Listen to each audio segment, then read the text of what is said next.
I was trapped and helpless. I was hurt and sickened through with anger and disgust. I had been tricked. Words written by civil rights icon Rosa Parks. I told him I didn't drink whiskey and I didn't want him there to visit me. She tells of being nearly raped as a teenager by a white man whom she worked for as a housekeeper. He moved nearer to me and put his hand on my waist. I was very frightened by now, or just plain nearly scared to death. At his touch, I jumped away as quickly as an unbridled filly. The account has just come to light as a New York auction house has put Parks' personal belongings up for sale.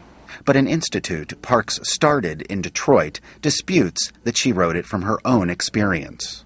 An attorney for the Rosa and Raymond Parks Institute for Self-Development says, "This 6-page essay, we believe, is a work of fiction. We believe that Mrs. Parks meant for the story to be private." Many historians say the account is consistent with the experiences of lots of young black women at the time.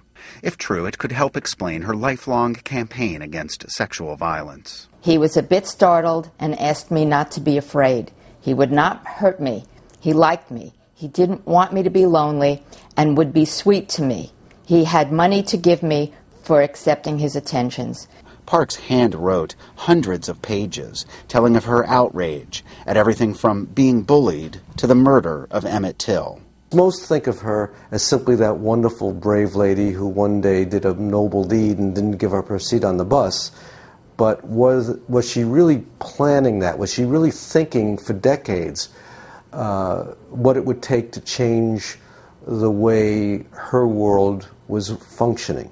Parks' effects have been in limbo since her death in 2005. The caretaker, Guernsey's Auctioneers, is seeking a buyer for the collection that will display it to the public.